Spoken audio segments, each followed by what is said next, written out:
सहसा धरती से करुण क्रंदन की आवाज आई। जमीन के नीचे ताजा खून था। तभी ड्रिल अचानक चलने लगी। उस आदमी ने यह देखा और ठिठक गया। इस अजीब तार पर ध्यान न दें। ड्रिल से युवक को 10 मीटर तक घसीटा गया। वह लंच बॉक्स लेने के लिए बाहर आया। सहकर्मियों को भी पत्थरों से कुचलकर मार डाला गया। उसी समय वेल और अर्ल को भी अजीब चीजों का सामना करना पड़ता है। उन्हें सामने पोल पर एक शव मिला। पता चला कि परिणाम स्वरूप दूसरा शरीर प्यास से मर गया। वेल और अर्ल ने हमेशा सोचा, वह आदमी नीचे क्यों नहीं चढ़ा। दोनों अपने रास्ते पर चलते रहे। वे भेड़ फार्म को खंडहर में देखते हैं। वे स्थिति की जांच करने के लिए कार से बाहर निकले। उन भेड़ों का पता लगाना जिन्हें किसी चीज ने खा लिया है। वे दोनों इधर उधर घूमे और बूढ़े चरवाहे को नहीं देखा। देखते ही देखते उसने जो टोपी पहन रखी थी वह जमीन पर गिर गई। वेल ने टोपी उठाई और बूढ़े आदमी का सिर देखा। अन्य हिस्से कहीं नहीं मिले। वे दोनों घबराकर कुछ कदम पीछे हट गए। आज तक 2 लोगों की मौत हो चुकी है। 2 बूढ़ों की मृत्यु की स्थिति पर विचार करें। उन्होंने अनुमान लगाया कि जमीन के नीचे कुछ है, इसलिए दोनों ने इसकी सूचना पुलिस को दी।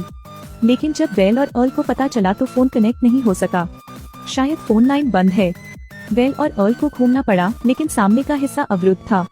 दोनों कार से बाहर निकले और खून से लथपथ एक हेलमेट देखा और तुरंत वे तेजी से कार में बैठ गए। लेकिन कार किसी चीज से टकरा गई।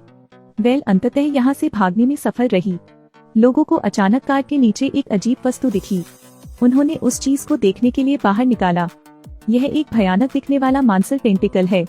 सबसे अधिक संभावना है कि यह टेंटिकल किसी खास प्राणी का है और यहीं से उनका दुस्वप्न भी शुरू होता है। रात को बूढ़ा आदमी और उसकी पत्नी बैठे तारे देख रहे थे, लेकिन अचानक लाइट चली गई। जनरेटर को फिर से जमीन में गाड़ दिया गया। बूढ़े ने बिजली का तार खींचकर ऊपर खींच लिया।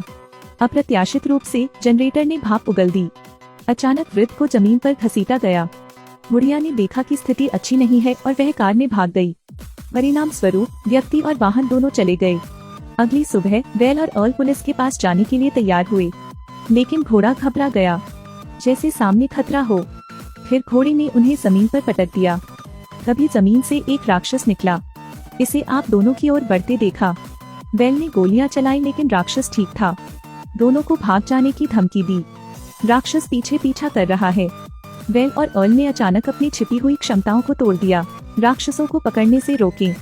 वे एक खाई पर छलांग लगाने वाले थे, लेकिन दुर्भाग्य था, राक्षस तो और भी बुरा है, क्योंकि वह मृत सीमेंट की दीवार से टकरा गया। वेल और अर्ल खुश थे जब उनके पीछे शोर हुआ। पता चला कि भूविज्ञानी रोंडा को आमंत्रित किया गया था। रोंडा को हाल ही में पता चला कि 3 और राक्षस थे। वे पुलिस स्टेशन जाने की योजना बना रहे थे। डिटेक्टर अचानक झटके का पता लगाता है। वहाँ अवश्य कोई राक्षस आ रहा है। वे तीनों पास की एक ऊंची चट्टान पर चढ़ गए। ऊपर चढ़ते ही एक तंबू उभर आया, लेकिन चट्टान इतनी कठोर थी कि वे कुछ नहीं कर सकी। वे अस्थायी रूप से सुरक्षित थे, लेकिन केवल मरने का इंतजार कर सकते थे। यदि आप कार पर वापस जाएं, तो अभी भी आशा है।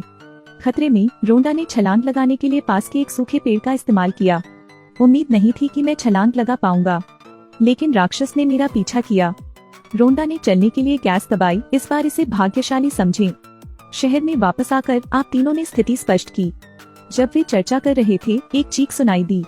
हर कोई जांच करने के लिए बाहर गया और देखा कि एक युवा लड़का कांप रहा था और एक झंडे को गले लगा रहा था। राक्षस जमीन से उछलकर ऊपर आ गया। सबको डरा दिया, लेकिन वे इसका निशाना नहीं थे। वह लड़की पास ही खेल रही थी। छोटी बच्ची खुशी से खेल रही है। राक्षस लड़की की ओर दौड़ा। वेल ने यह देखा और राक्षस के आने से पहले तुरंत लड़की को बचाने के लिए दौड़ा, लेकिन वह खतरे में था। रोंडा और अर्ल चिंतित थे, लेकिन एक और राक्षस है। दौड़ते समय रोंडा गलती से स्टील के तार पर फिसल गई। मरना। वेल राक्षस को एक कुल्हाड़ी देता है, लेकिन उसे कुछ नहीं करता। वेल ने रोंडा को तार खोलने में मदद की, लेकिन यह काम नहीं आया। इसलिए रोंडा ने अपनी प्यारी पैंट छोड़कर भागने का फैसला किया। उन तीनों ने उस राक्षस का फायदा उठाया जो तार काट रहा था और घर में घुस गए। सोचा कि बैठकर आराम कर लूं, लेकिन राक्षस ने उठकर किराना मालिक को पकड़ लिया। इस बार उन्हें समझ आ गया, अगर इससे आवाज आएगी तो इसका पता चल जाएगा। तो वेल और अर्ल छत पर चढ़ गए और रोंडा कंटेनर पर चढ़ गई। राक्षस छटपटाया, फिर इस दुकान पर आ गया। ये जोड़ी भी औसत किस्म की नहीं है। एक एक गोली। क्रोधित पति ने S686 खींच लिया और राक्षस को गोली मार दी, लेकिन अभी भी 2 राक्षस हैं। इसने सब कुछ बर्बाद करना शुरू कर दिया। वेल उसे नहीं देख सकता। वे अचानक एक योजना लेकर आए। पहले राक्षस को आकर्षित करें, फिर बैल बुलडोजर चलाए। लोगों के एक समूह को सफलतापूर्वक बचाया गया, लेकिन जानवर चौराहे पर उनका इंतजार कर रहा था। समूह को चट्टान के ऊपर भागना पड़ा। हालांकि यह सुरक्षित था, इस दर पर वे भूख से मर जाएंगे। अर्ल को अचानक तोप के गोले से रस्सी बांधने का तरीका सूझा।